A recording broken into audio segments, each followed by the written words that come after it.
What's up, y'all? It's Tuesday, August 5th, 2025. Good evening and welcome to the daily happenings inside our federal machine.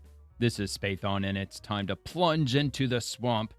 Today, the House Oversight Committee issued a lot of subpoenas to a lot of Russia-hoax actors. Looks like we're going to be seeing the return of a lot of Obama-era folks. I think they subpoenaed just about every single one of them involved, and we will have a look at that here in a little bit. Trump's FAA is currently working on regulation called Beyond Visual Line of Sight, which will allow for a longer range of commercial drone operation, helping to pave the way for drone deliveries, among other things. 6 new states have joined the MAHA, Make America Healthy Again movement by removing unhealthy foods from SNAP benefits. And also, President Trump decided to spend some time on the roof of the White House today, apparently checking the renovation progress, as well as taking questions from the press while standing on the roof.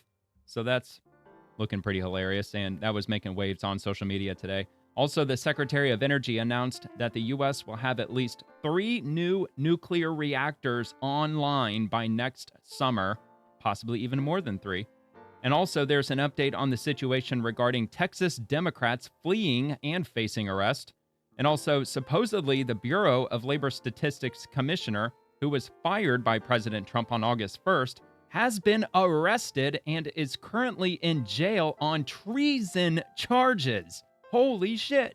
So, also, one last thing, not the last thing, but the last headline that I'm reading in the intro is that President Trump, he signed the Olympics executive order today. And there is other stuff to get in through, so we're going to dive right in. But first, if you enjoy the video, please like, subscribe, all that good fun stuff. And I just might read your comment on the next episode if you decide to drop one in this video.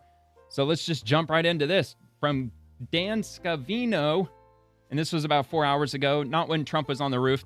This post was made about 4 hours ago. I believe he was up there earlier this morning. And this is just him having a look over the edge of the roof, off into, I'm assuming, one of the White House gardens or something like that. And some people were having fun in the comments with this. They were turning this image into a variety of other images, as you can imagine. They were memeing the hell out of it. So, I mean, yeah, they were looking concerned. Hard to tell exactly what they're talking about in this image, but, you know, President Trump being the real estate guy, the real estate developer that he is, he's always looking to be involved with certain federal projects while he's the sitting president.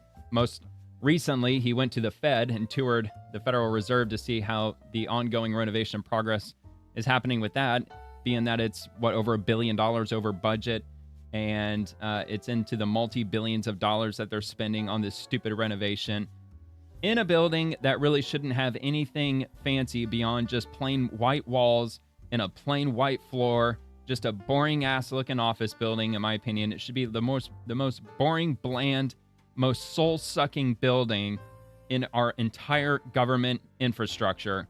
But that's just my opinion, and I'm sure it's going to be anything but.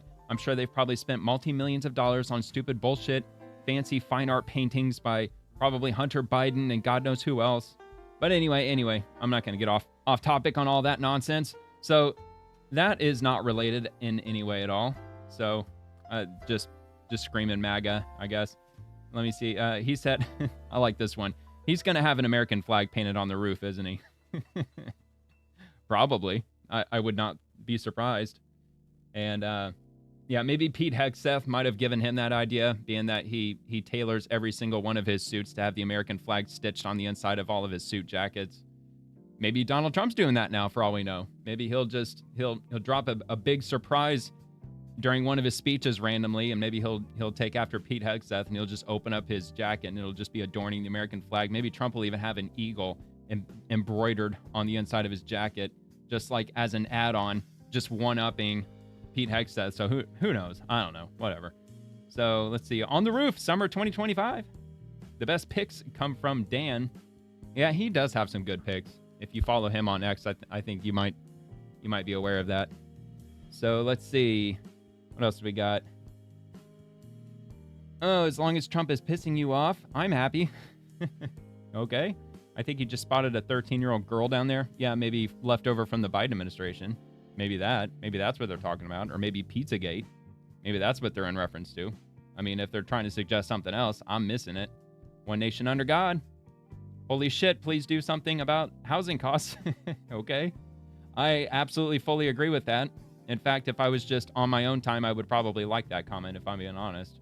Because Republicans are not talking about housing. Democrats are talking about housing. Republicans aren't, though. I really wish they would, because a lot of younger folks are screaming, talk about the housing market and how it's absolutely brutally insane and we're not going to be able to buy a house in this market ever. But anyway. All right. I don't know about that one. I guess that's funny to some. I'm a little standoffish to play that because after all, we are on YouTube after all. Let's see. Who's the guy on the left with 3 arms? What? Yeah, whatever. We got another one of those lefty ones. There was a golden dome on the White House would look nice. Yeah, that would be quite interesting. No, there was one that they shared. Yeah, here it is. Check this out. This is funny. I like that one.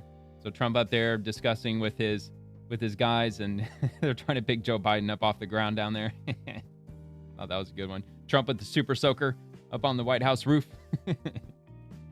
Next piece is called Nothing Can Stop What's Coming, and so on and so forth. So yeah, definitely having some fun in the comments here. Of course, both sides are down here just kind of trying to troll each other as much as they can. There's Barron Trump up there towering over everybody, as Barron Trump always does. Like, the dude's probably like, what, 7'3" by now? It's like he's still growing like 5 inches a year. All right, well, enough fun with that. All right, we'll move on to the next thing. That's good times. But he also took questions from the press. I'll get into that later. I believe I actually have a video clip of that. A lot of the hot news came out early today, like before noon. So I'm going to try to get to it as I get to it.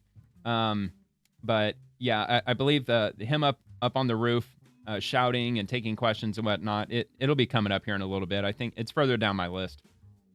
So anyway, this is from NWS Climate Prediction Center. Chances for Atlantic tropical cyclone formation normally rise in August, and this year is no different. Formation chances are currently forecast to increase for the central Atlantic through mid-August.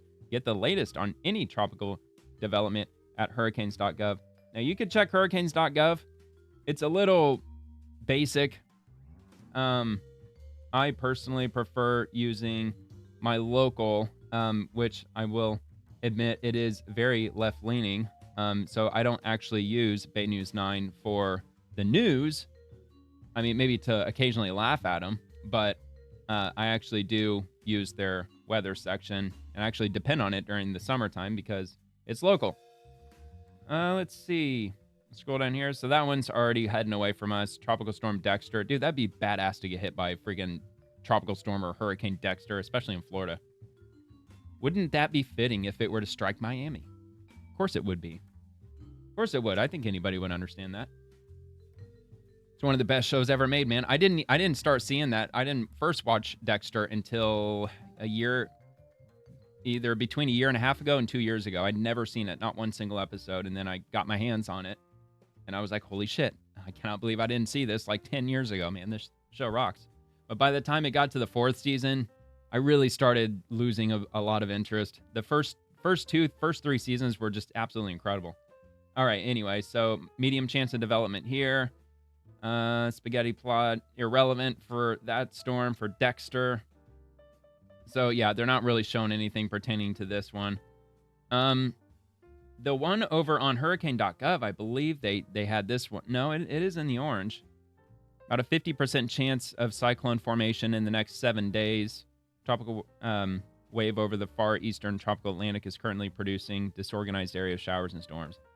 So it actually has it turning a lot more than it did on this post. See, this one had me concerned because I was just looking like it was going to generally start hooking up toward Florida, but this time of year, when it starts to have that shape where it starts moving up in that direction, usually tends to curve that way.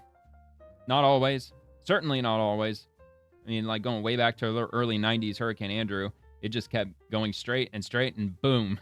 So they don't always turn, but sometimes usually they seem like they typically do when they're in this position at least. But I don't know, though. Hurricane Irma, same thing. It just kept rocking in all the way across the Caribbean. just heading up this way until it made a sharp turn.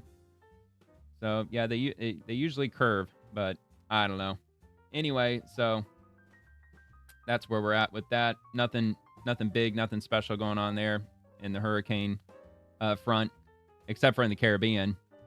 Puerto Rico, they probably have something to be worried about. I mean, every August, this is the way it is every summer. I mean, welcome to summer. And this is how it is for us in Florida and in the Caribbean, Gulf states, so on. All right, so let's move on to the GOP. Under Biden, nearly all job growth went to non-citizens. But under President Trump, all net job gains are going to native-born Americans. President Trump is putting Americans first. Amen. Here's from Breitbart.com. Jobs report shows all job gains going to Americans, not to migrants. I'm surprised that they didn't say aliens. I mean, this is Breitbart after all. The latest Bureau of Labor Statistics report for July shows all job gains are going to native-born Americans rather than foreign workers. President Donald Trump's Department of Homeland Security reports.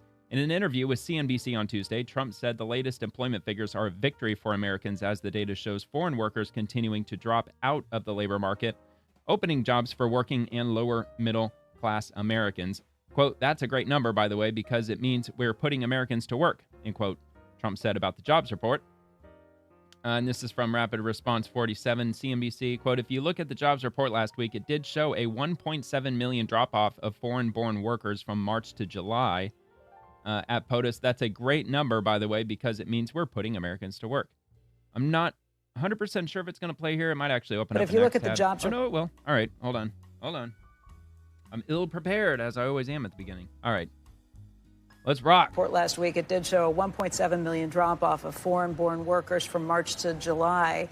And that's a great number, by the way. That's a great number. Because it means we're putting Americans to work.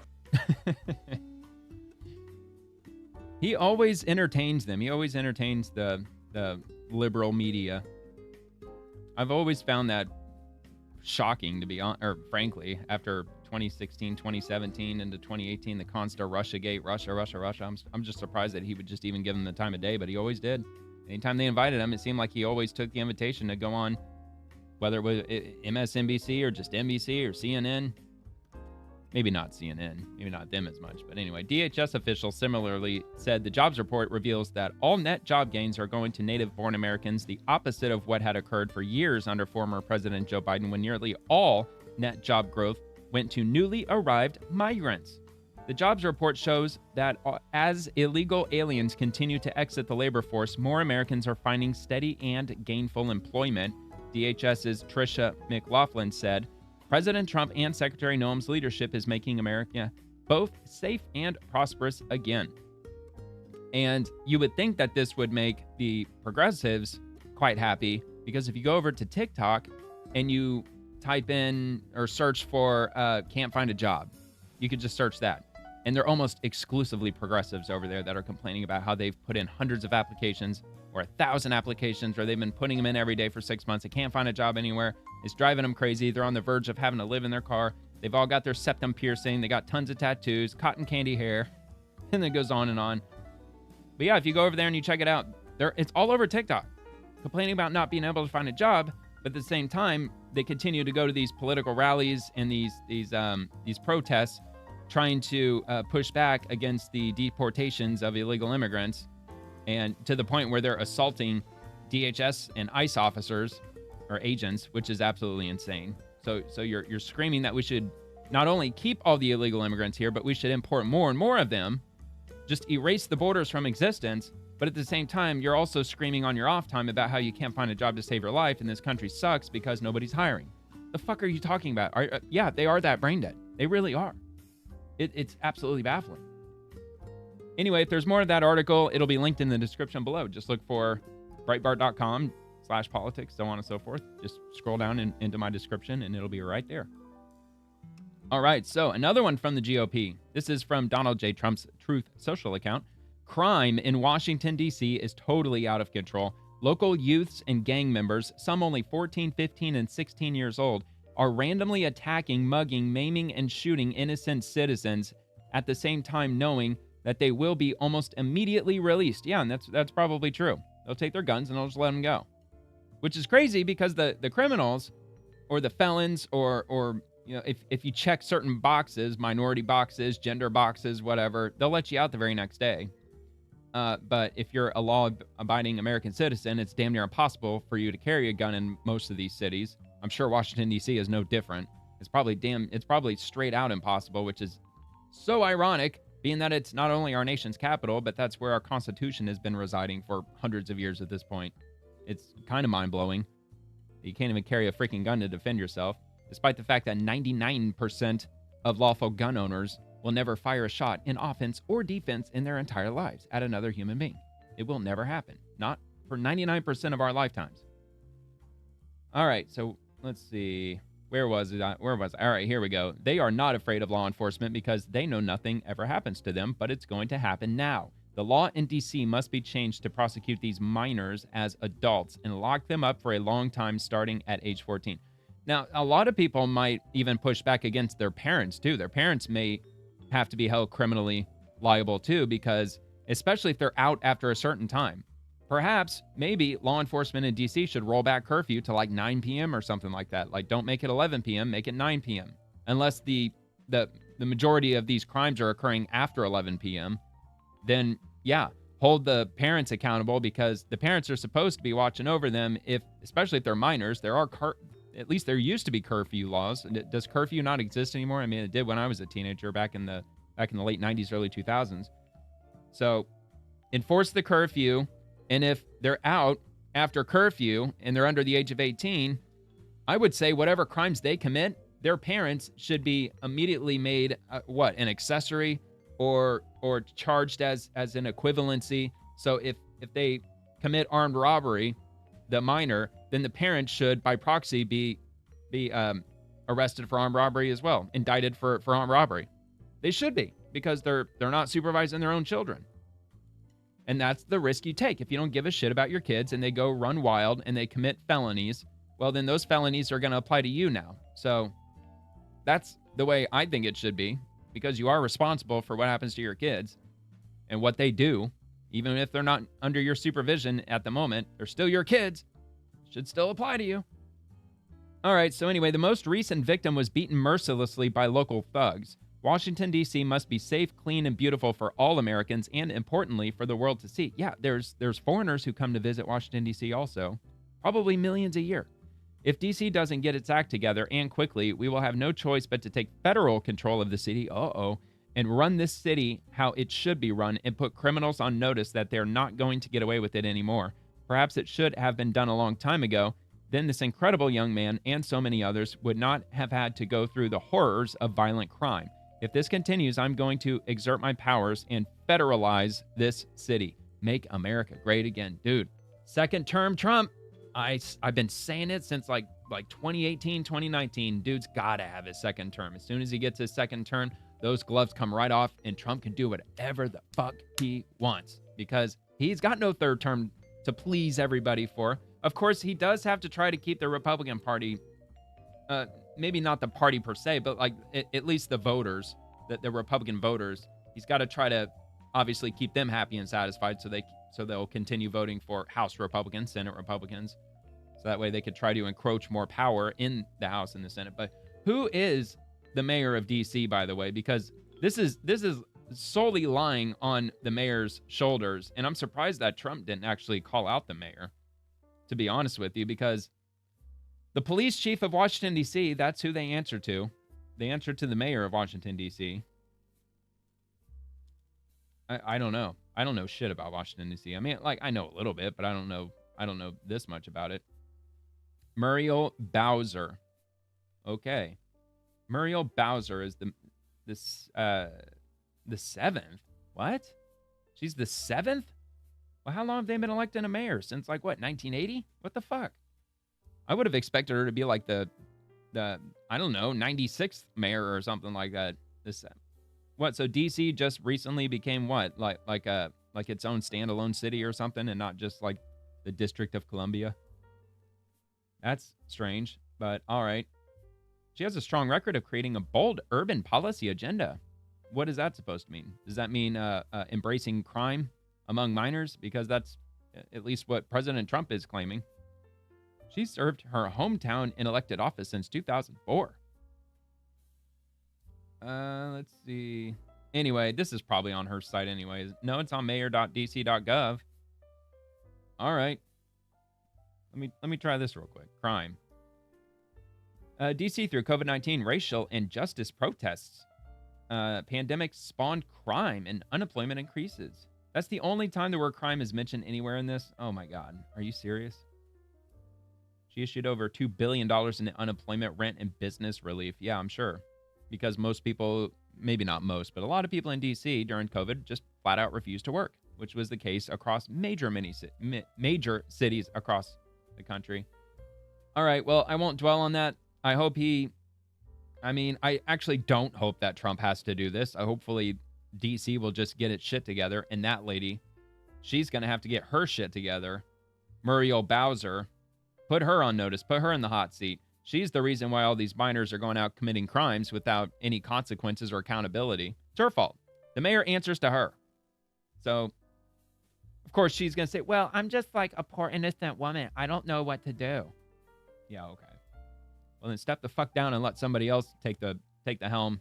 Or just let Trump do what Trump does best, which is basically whatever he puts his mind to, frankly. All right, Department of State. So, State Department spokeswoman discusses commitments by European partners to purchase U.S.-made equipment for Ukraine. Over $1 billion of life-saving, top-of-the-line American equipment that, as noted by U.S. Ambassador to NATO, will allow Ukraine to protect critical infrastructure and civilian lives. So let's listen to Tammy Bruce.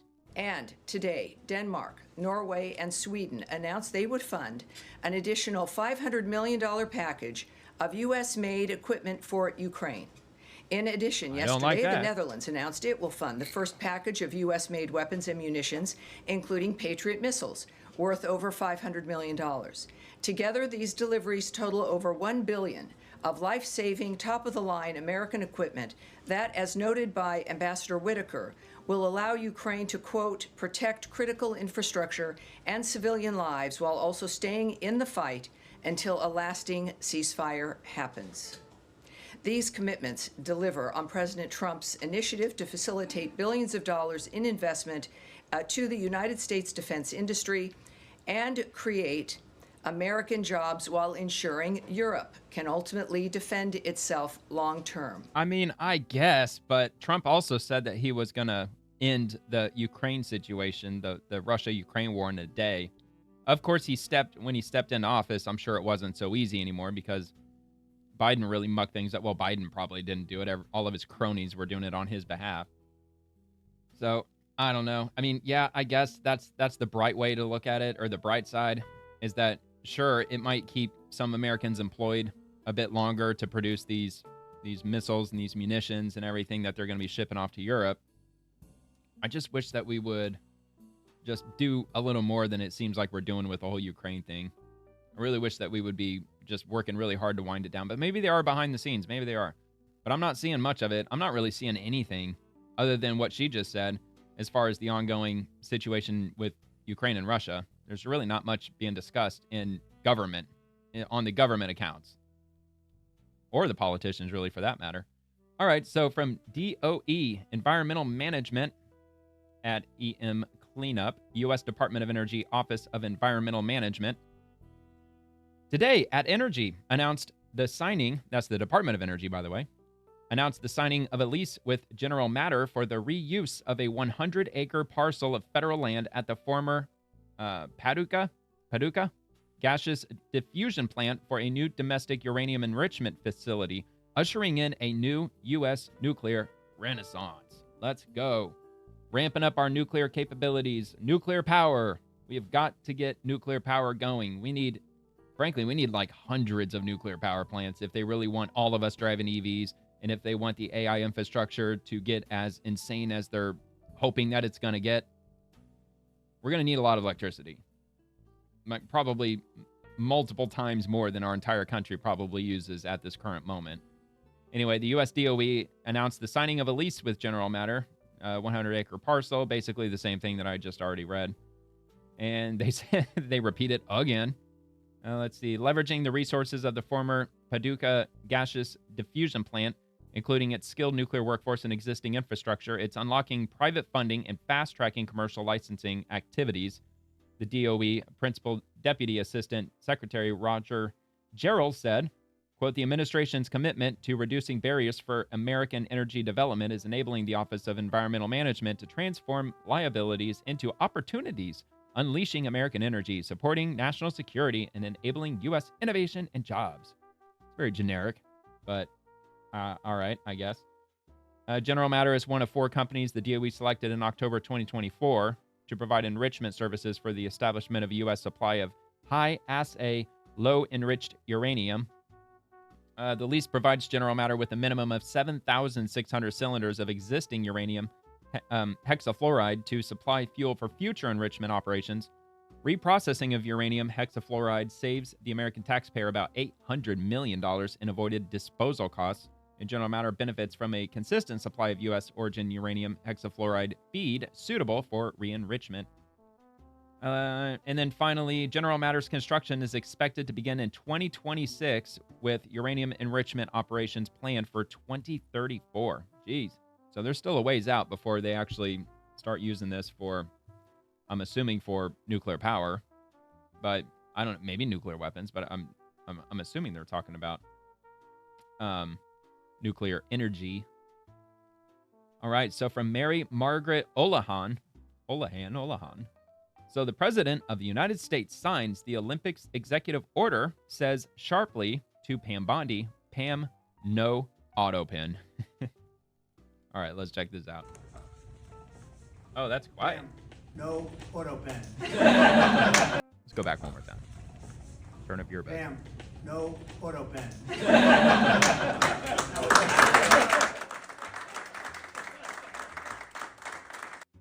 I mean, I'm assuming that means that he's not signing anything with auto pen. And I'm sure that those letters that elementary school students write to the White House, and, you know, the president has to write a letter back, and that's not even auto pen anyway. Those are just like Xerox copies of letters. But I mean, if he's truly not using auto pen for anything, he's probably spending quite a bit of time throughout the day just signing stuff, which is what a president should be doing. And if a president gets really sick of signing hundreds and hundreds of documents, well then, I don't know, maybe he should start vetoing stuff, I guess. I don't know. Or just having his advisors and everyone working around him and under him to only get stuff to his desk that is in the utmost importance. All right, moving on. So the White House. President Trump has been awarded a full set of 1984 Olympic medals. I was curious to see this. I haven't seen it yet. I believe it's just the handing over of the medals, just displaying them for him to receive. Not really sure what the significance is of that. If I'm not mistaken, the Olympics in 1984 were in Los Angeles. And the only reason I know that is because I'm a 1984 baby. But I'm pretty sure it was LA. I'd hate to be wrong, but I'm pretty sure it was. Even though, yeah, like I think I was born literally when the LA Olympics were in the middle of happening. Actually, I think. I don't know. What do I know? Anyway, let's check this out. He gets a gold, he gets a silver, and a bronze, I believe. As you know, 1984 hosted the Olympics in Los Angeles. Right. And someone we admire, President Reagan, both of us, presided over those. And you will preside over our games. So we have for you a full set of the 84 original medals. Wow. Look at that.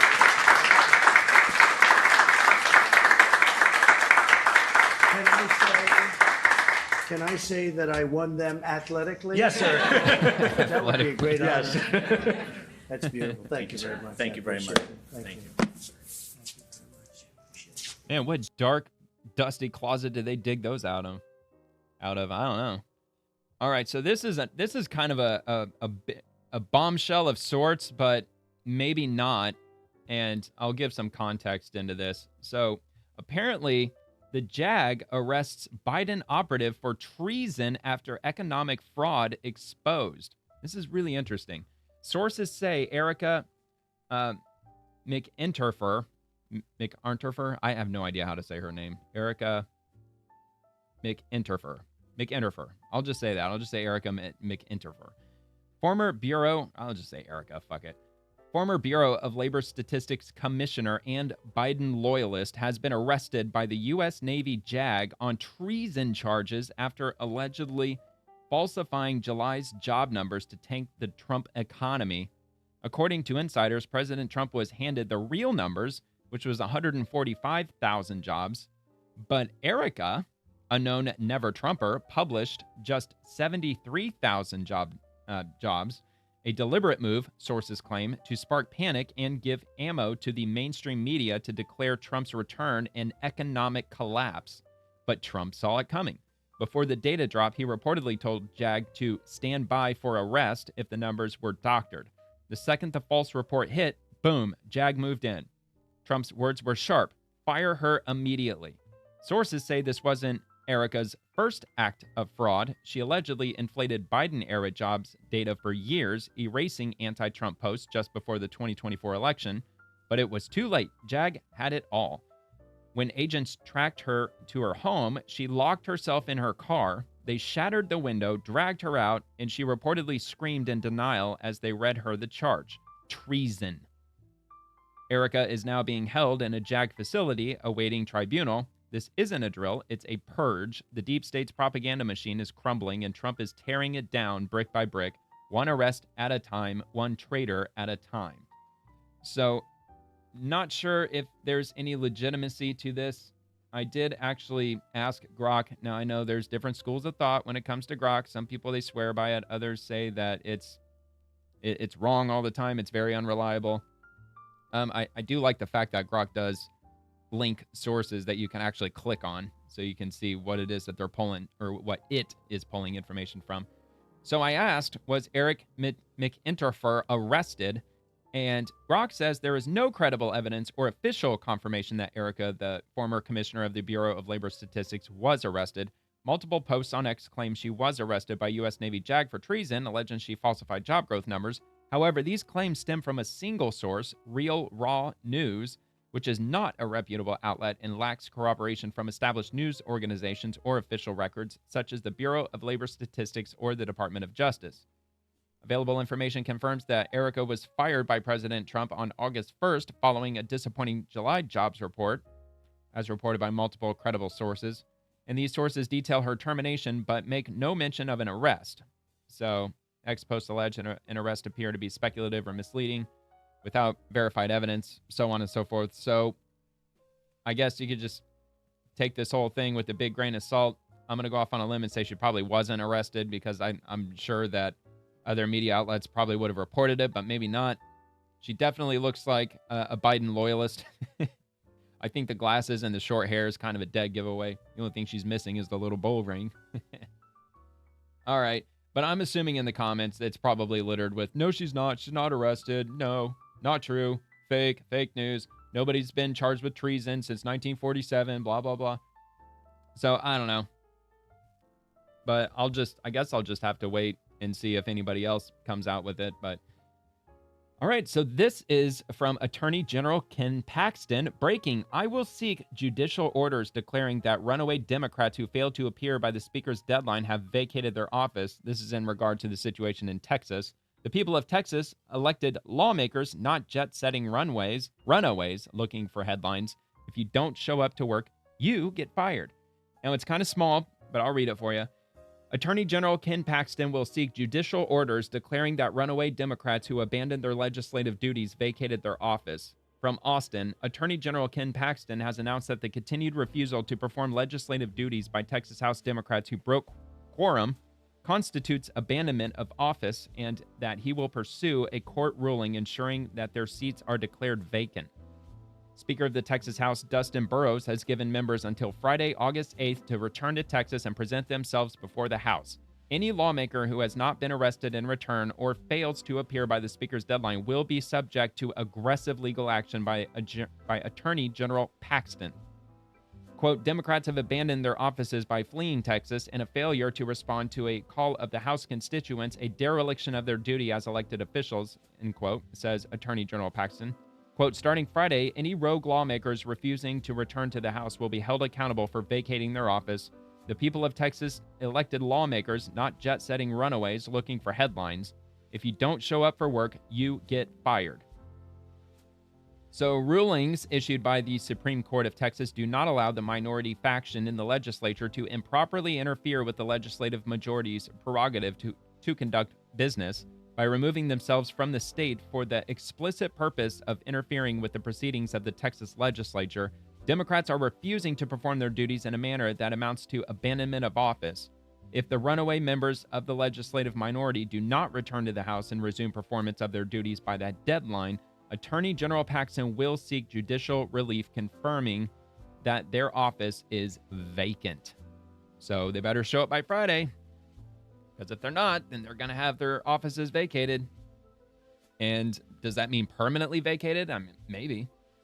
So we'll have to see how that ends up playing out. August 8th is coming up pretty quick. It's already August the 5th. So they've only got 3 days to get their shit together and get back to Texas and quit screwing around. Be there for their constituents. So anyway. Oh, wait. What happened here? Uh-oh. Oh, looks like I have to go back to my bookmarks. I think I clicked back too far. No worries. No worries. We'll figure out where we were. Not far. There we go. See? No harm, no foul. All right, so we'll move on from that to USAO Middle Florida. Texas man was sentenced to federal prison for creating AI child sexual abuse images. So be put on notice, anybody who's looking to use AI for nefarious means and for very sickening purposes. If you're creating AI images of children in this certain context, you will go to prison. So let's take a quick look at this. I don't know if it's going to show a summary. I want to really get into the nitty-gritty. I mainly just wanted to focus on the headline and just make that point that you shouldn't be using AI to be doing this shit because it's illegal. And for very good reason. So this is out of Tampa, Florida. So this is my neck of the woods.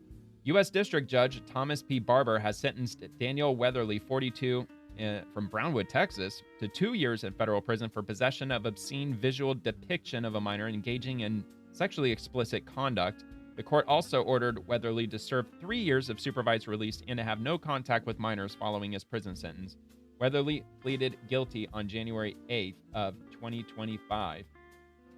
So he used an app on his phone to create AI images of minors engaged in explicit conduct. So that's what he got nailed with. No pun intended or anything like that. But so there's more of the article here. 2006. Oh, another case brought as a pair of a Project Safe Childhood nationwide initiative launched in May of 2006 by Department of Justice to combat the growing epidemic of child exploitation and abuse. So, yeah, man, that's pretty sickening that they're even using AI now to pull this shit. So, I mean, I believe if you're using, especially if you're using an app, that means that it's connected to a provider. If it's connected to a provider and that provider, they've got to have the tools and the techniques to flag shit like that and automatically report it. Maybe that's how he got busted. That might be how he ended up getting nabbed. Was that perhaps the provider may have ratted him out, as they absolutely should have. But the AI image app that I use what's called GenCraft. I believe it's a UK-based app, and I don't know if it's on iPhone, but it's on Android.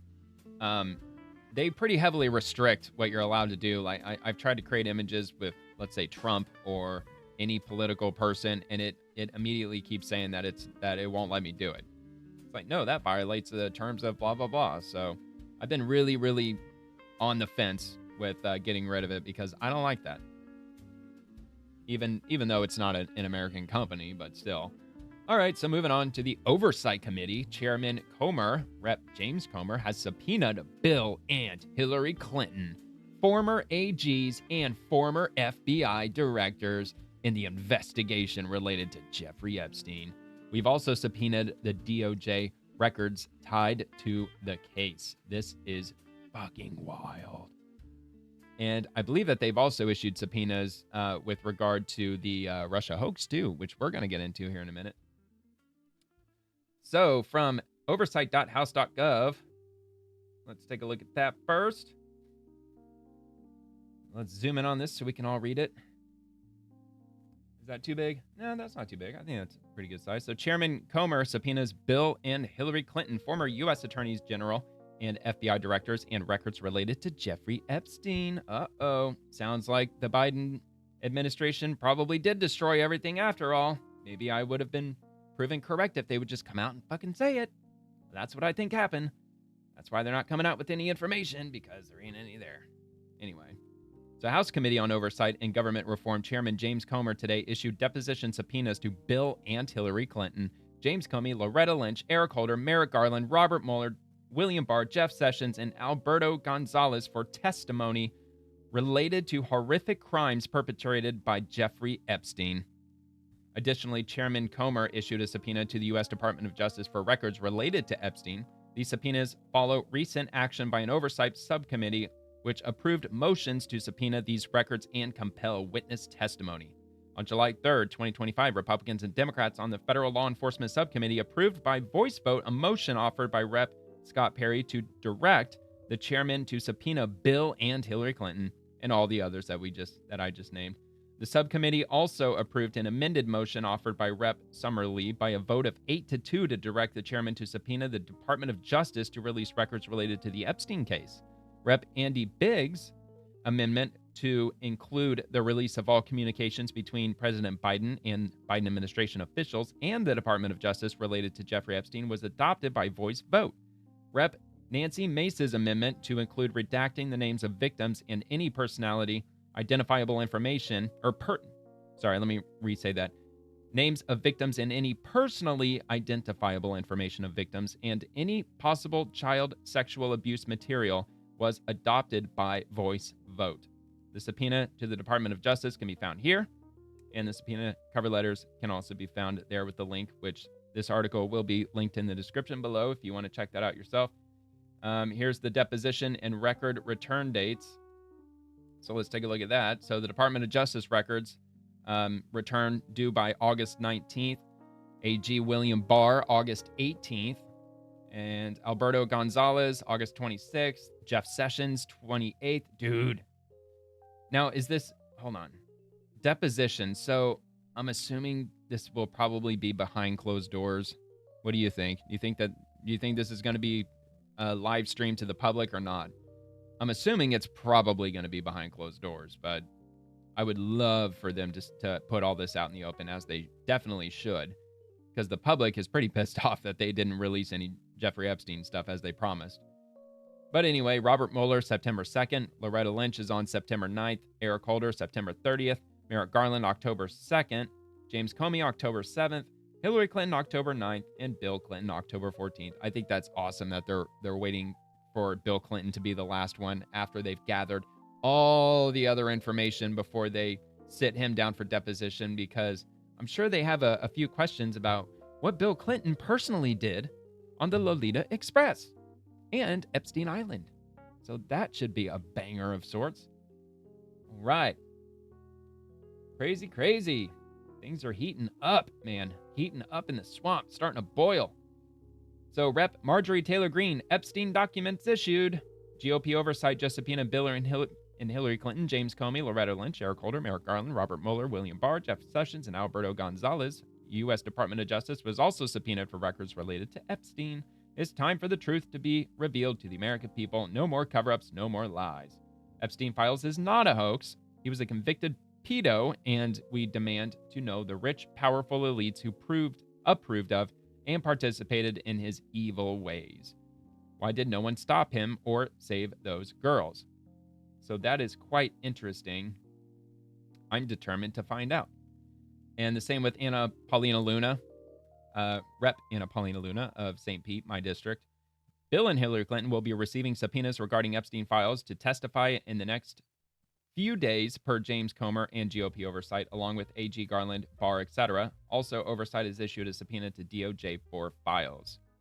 And then Tim Burchett, the Clintons will be receiving subpoenas to testify in front of the Oversight Committee about information in the Epstein files. The deep state should be scared to death right now. And then Rep. James Comer, and I believe that's the last one that's related to this. The House Oversight Committee is compelling the following individuals to appear for depositions through issued subpoenas. And we don't have to reread all the dates, but they're there for your viewing pleasure. I mean, while they're all there, you might as well just sit them down and, well, I mean, maybe not all of them. William Barr, perhaps. James Comey, 100%. Merrick Garland, 100%. Bill and Hillary Clinton, also 100%. Loretta Lynch, 100%. I would just have do one session with the Epstein files and do the other one with the Russiagate shit, because they've got plenty of insight into both. And frankly, I'm surprised they weren't subpoenaed with regard to the Russia hoax before the Epstein information, because I have a feeling that it's going to be somewhat of a disappointment, in my opinion. I really think that it's really going to be. A lot of it's probably going to say, well, that was like 10 years ago. My memory's a little foggy. I'm not sure about this, that, and the other. It should still be pretty revealing, I would at least hope. But it's probably just going to be filled with, I don't know. That wasn't my call. No, that I referred that to somebody else. You know how these things go. And that's usually how this stuff goes. I'm somehow doubting that we're going to get a bunch of, no, Bill Clinton did it. No, William Barr did it. No, Jeff Sessions did it. I don't know if they're going to all be pointing fingers at each other. It's really hard to say. Although I really hope in the coming days that some of the same names are going to be subpoenaed with regard to the Russia hoax, because I think that is much more likely to get some of these names indicted as opposed to the Jeffrey Epstein stuff. But hey, I'll take it either way. I mean, Epstein or Russia, that's fine. As long as they're making progress. Maybe they're not quite ready for the Russia hoax yet. Maybe they're still piecing that together. But they're moving forward with that, though. From what I understand, they're issuing or have issued subpoenas relating to that as well. So we'll see what happens with that. So actually, you know what? Let me just ask Brock real quick now that that's on my mind. Let me just see.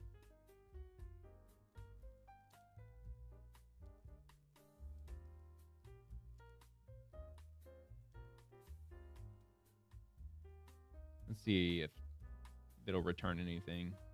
It will at least return something that might be here on X. Recent developments indicate that subpoenas have been issued as part of investigations relating to what some refer to as the Russia hoax scandal, particularly focusing on allegations of misconduct during 2016 election, subsequent investigations into Russian interference. Here's the summary based on that. House Oversight Committee subpoenas. The House Oversight Committee, led by Republican Chairman James Comer, issued subpoenas targeting former Obama administration officials, including former FBI Director James Comey and former Special Counsel Robert Mueller, as part of a probe that appears to overlap with investigations into Jeffrey Epstein, but also touches on the Russia investigation. These subpoenas were reported on August 5th of 2025 and are part of a broader effort to examine alleged misconduct by government officials. The subpoenas also include former attorneys general from both Democratic and Republican administrators, such as Merrick Garland, William Barr, and Loretta Lynch. So, these subpoenas that they're issuing are also going to be involving the Russia hoax scandal, which I thought that I read earlier today. That's why I led with that. In the beginning of the video, I didn't make a mention of Jeffrey Epstein. I made a mention of the Russia hoax scandal because I read that initially. Now, I read that in passing that it had to do with the Jeffrey Epstein thing, but if you had me choose between the two, the Russia scandal is way more paramount than the Jeffrey Epstein thing, even though that one is also, you know, it's nothing to just forget about. Absolutely got to keep that in the spotlight too. But this Russia hoax thing, man, this will actually, like, we're talking possible treason charges here, for crying out loud. So, yeah, so it looks like that they're working both at the same time, which I'm really glad to see. But anyway, John Durham's investigation, 21 to 23. So that's already happened. Like, that's already a done deal. Issued subpoenas, blah blah blah. Yeah, I'm just interested in what's happening currently. So yeah, so it looks like James Comey, Robert Mueller, hopefully James Clapper, hopefully John Brennan, and then others, which very well probably will. I mean, if they've already subpoenaed James Comey, I don't know why they wouldn't subpoena the others that I just named. So, all right. So anyway, we'll get back to it. Let's move on to Secretary Chris Wright. Nuclear is the single biggest issue I work on. We will have at least 3 next generation Gen 4 reactors by next summer. We at the Department of Energy are supplying the HALEU and the incentives to get nuclear off the ground to advance the U.S. bright energy future. Way to go. I am all about that. Nuclear, nuclear, nuclear. The more the better. We need energy. Just think about it. The more nuclear energy we have, the cheaper our electric bill should get. I mean, theoretically, at least. I mean, hopefully. I mean, they'll never be free, but every little bit could help. You know what I mean? Even if it knocks off a cent, even 5 cents, I'll take it. All right, so this is where I was getting at. It's only 27 seconds long. So if it doesn't really show anything, maybe I'll go and I'll find another one and we'll see. Because I am curious to see how he handled taking questions from the press from the friggin' White House roof. That's hilarious. It's maxed out volume. We'll show you. It's just another way to spend my money for the country. Anything I do is financed by me, so you don't have to worry. It's contributed. Just like my salary is contributed, but nobody ever mentions that. Sir, are you going to add another level? All right, turn your headphones down. Turn the volume down. All right, here we go. That's probably the best it's going to be, maybe. Should I look for another one? Should I see if there's anything else out there? That's probably it. I mean, that's what a lot of people were tweeting out earlier, saying that President Trump was taking questions from the press from the roof. I'm assuming that was the moment that he did so. I really doubt he was up there for a half an hour just selecting people to take questions from. So I'll just leave it be. If you want to go look on your own, I'm sure there's probably a little bit more out there. I'll just read a couple of comments, though. There will never, ever be another Donald Trump. No, that's for sure. There never will be. Nope. Yeah, he's definitely a one of a kind. As far as the president's concerned, yeah, it's like a one in, what, a trillion or some shit? Anyway, Trump should give all his press briefings up there and make the journalists look up at him, preferably when the sun is right behind him. Look, I actually had a theory. Do you remember during his first term, when he would take questions from the press basically on a daily basis? He was taking questions from them pretty much every morning at like 8:30, 9 o'clock in the morning. He always did it right in front of Marine One. When Marine One was already running, the helicopter blades were already spinning. It was making a lot of noise. He was having to shout the whole time. They were having to shout the whole time. And I think he did that as, I don't know if trolling them is the right way to put it, but I think he was doing that just to screw with them because it's challenging with all the helicopter noise happening.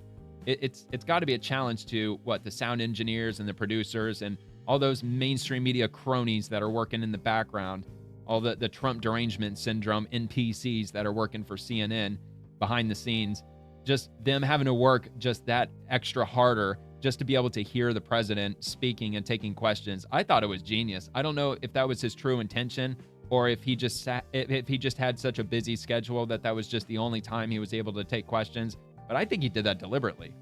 I think he only took questions in front of Marine One whenever he typically did, just for that reason, just to mess with him because it was loud. Not sure if that's true, but that's just an observation that I made during his first term. Let's see. Seems that Secret Service agents should be standing closer. Yeah, maybe. Has this ever been done? No, probably not. I mean, who knows? Maybe like during the 1800s, maybe one of the presidents from, centuries ago, perhaps may have given a speech from the roof of the White House. Who knows? Maybe. I have no idea. But what the F is going on with that leg? What do you mean? What leg? This dude's leg? Looks like his pant leg.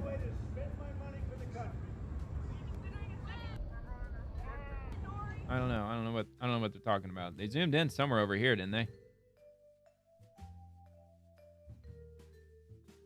Am I getting baited here? Yeah, I'm probably getting baited here. I'm not even going to deal with it. I didn't really see anything out of place. It's transparent, whatever. More leftists. You can talk about anything anywhere off the cuff because no bullshit. Remember how Americans accepted Biden just walking away from the podium after mumbling? They didn't even know that's a no-no in America. That same crowd is always suspicious of this guy, though. Derp. The Gulf of America. Pretty soon it's going to be Planet America. It's going to be Solar System America. All right. Whatever. Outstanding. Only Trump. Could you even imagine Biden doing anything close to this? No. He couldn't find the way to get onto the roof to save his life, probably. LOL, the man can't help himself but be iconic. Yeah, good stuff. You can just do things. That's funny. It's just hilarious that, like, the president of the United States is just casually standing on the freaking roof of the White House. I guess when you see it from that view, it makes it all the more hilarious, I think. Trump's America, the top of the world. All right. I probably just got copyrighted, but whatever. That's funny. I guess I could just mute it, just let it play out, but...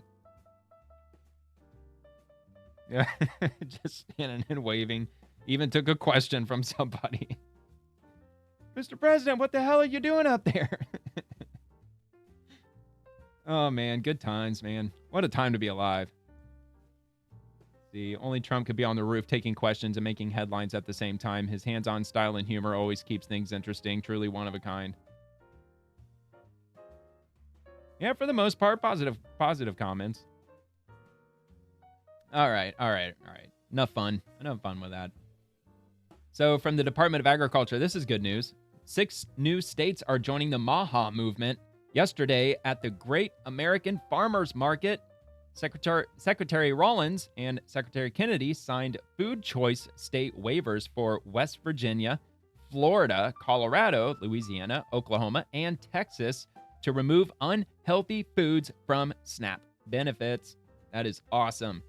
So that means the USDA has approved waivers for those 6 states, giving them the flexibility to restrict the purchase of non-nutritious items with SNAP benefits. So no more Doritos, no more Mountain Dew, no more king-size Snicker bars. Sorry, SNAP beneficiaries. I guess you're just going to have to start eating real food from now on. So I'll link it. Anytime I click on a link, it's added to my tab, obviously. And that's just a note to self to link it down in the description. So quite a few states, man. They're all approved. All their waivers were approved. Idaho, Utah, Colorado, Nebraska, Iowa, Indiana, West Virginia, Arkansas, Oklahoma, Texas, Louisiana, and Florida. All of those states, if you get SNAP benefits in those states, you're going to have to eat healthy food from now on. You're not going to be able to get junk food or non-nutrition food. And I can only imagine that more states are going to be lighting up in the coming days. That I would make a Vegas bet on that. Probably more of the flyover states, surely. I doubt the left coast probably will participate in that because, you know, they don't really care about the health of their citizens. I mean, come on. Alaska might. All right, so anyway, Secretary Sean Duffy. Today we're unleashing American drone dominance. This is kind of wild. Not sure if I'm crazy about this, though. Drones will deliver medicine and unmanned aircraft will help grow crops. So crop dusting, maybe. This technology will fundamentally change the way we interact with the world. Thanks to the president, America, not China, will lead the way. So yeah, they're looking to lift restrictions and regulations from the use of drones and giving the ability to operate commercial drones and private drones beyond simple line of sight, which means with this, when they lift those regulations, companies such as Amazon, because I don't know if you're aware of it, but for over 10 years now, Amazon's been talking about doing delivery drones, and they've been restricted in doing so because as the law stands right now, if I'm not mistaken, the drone has to remain in the line of sight of the drone's operator for obvious safety reasons and things like that. So they're looking to pass laws or regulations that will allow the horizons to open further with regard to commercial drones. The reason I'm not crazy about this idea is, you know, for those of you who either have had your own drones or you've dealt with drones and if you've been near them, they're really loud. They're really loud. A lot of them are very high-pitched sounding, and not so sure if I like the idea of Amazon delivery drones just buzzing around the sky all day long. It's going to be an insane noise nuisance. Because like the little drones, I mean, they're loud enough, but these bigger drones, they get really loud. They get really loud. So, and what do you do to quiet them? I don't think it's possible. They're all propelled. They use propellers, which are very loud. So I'm not sure how they're going to fix that. I'm assuming they'll probably put in like curfew times, like they're not allowed to operate after like 6 p.m. or something like that. I'm just not so sure if everybody's going to be crazy about the noise aspect of the drones. But that aside, that's good news, I guess. Aside from all the noise pollution we're going to start dealing with regard to them. But yeah, there you go, man. You might start seeing a lot of commercial drones flying around all over the place. Welcome to the future. So anyway, oh yeah, so this actually builds off of that. So normalizing BVLOS flights is key to realizing drones' societal and economic benefits. Package delivery, agriculture, aerial surveying, public safety, recreation, and flight testing are just some of the uses we expect to see as we enable these innovative technologies while maintaining the safety of our national airspace system. Secretary Duffy announced, here it is. Secretary Duffy announced a proposed FAA rule to make beyond visual line of sight drone flights safer, more secure, and routine. This rule will support safer skies and expand public benefits like package delivery, agriculture, and public safety. Learn how the FAA is safely shaping the future of drones and how to submit your comments at the link. So I don't remember which city it was and what the name of the program was, but there was a private company that contracted with the city. They were beta testing this program where they would send up a drone with an extremely high resolution camera. This camera was, it was a one-of-a-kind camera. I don't remember which laboratory developed this camera, but it was like some like 800 megapixel or 1,000 megapixel camera. Well, anyway, this drone would go up and it would hover above the city, like 30,000 feet up or however high up that a drone can hover. Probably not that high, but it would go up as high as it could possibly go. And it would activate the camera and it would just simply record everything in its radius that it was able to record. It was like a 15 or a 20 mile, like 360 degree view of the city. And it would just, all it would do was sit up there and hover and just record. And it had like a 2-hour flight time. It would just sit there and record. So when the battery was almost dead, they would send another drone up to take its place. Once that secondary drone got into its fixed position, they would send that initial one back to get recharged, and they would cycle through them. So they would constantly record this area above the city 24/7. And the idea was that if there was an armed robbery that took place at a gas station or at a bank, and they got away, and they drove like 2-3 miles away, and they parked in some house or an apartment complex or whatever, the police would only have to go to that drone footage. They could pull that footage, rewind the tape back, and then zoom in on the bank exactly when they were robbed, and they could use that footage to simply follow them wherever it was in the city that they ended up traveling to. Kind of a genius idea, although a lot of people probably would push back on it, invasion of privacy maybe, but still, it's not filming people's private dwellings. It's simply just filming or recording from high up above the sky, looking down on the city. I don't remember the name of that program. This would have been like this was actually a while ago. This would have been like 2011, maybe 2012 when they were testing this. And maybe the military, maybe the government, they might have this in place, maybe in secret. But as far as I know, I don't think any major cities actually have that program. And I believe it was the expense. It was really expensive to run that. But yeah, the idea was that if any crimes were committed anywhere in the city where these drones had oversight coverage, they would be able to just simply roll the tape back and then follow the perpetrator in this recording all the way up to real time. That was also the amazing thing. They could tap into its live feed. So if they rewound the tape back like 10 minutes and then they started fast forwarding and they were following it up the road and this and that, and then it got up to the point where now we're at live in its recording, now they could radio to the cops like, okay, right now they're on Main Street, they're turning left on 36th Avenue, and now they're heading north. It looks like the vehicle is like maroon, Dodge Charger, whatever. So kind of crazy, man. It's crazy what drones are really capable of doing, man. Pretty wild. So where did that article go? Was this one it? Yeah, here we go. Trump's Transportation Secretary Sean P. Duffy unveils rule to unleash American drone dominance as part of his innovation agenda. Let's check out just a little bit of this. Today, U.S. Transportation Secretary Sean P. Duffy unveiled a new proposed rule beyond visual line of sight. This rule will unleash American innovation, safely integrate unmanned aircraft systems into the national airspace system. For more information about the proposal, you can see the fact sheet, which will, let's see. Okay, yeah, so this would be the fact sheet here. Okay, so it's just like a basic, you know, if you got any basic questions, it's like a flyer. It's a PDF. You can print it. All right, so let me go back to the article here. So, quote, "We are making the future of our aviation a reality and unleashing American drone dominance. From drones delivering medicine to unmanned aircraft surveying crops, this technology will fundamentally change the way we interact with the world. Our new rule will reform outdated regulations that were holding innovators back while also enhancing safety in our skies. Thanks to President Trump, America, not China, will lead the way in this exciting new technology. Previously, operators would have to get individual waivers or exemptions to use their drones without visual line of sight.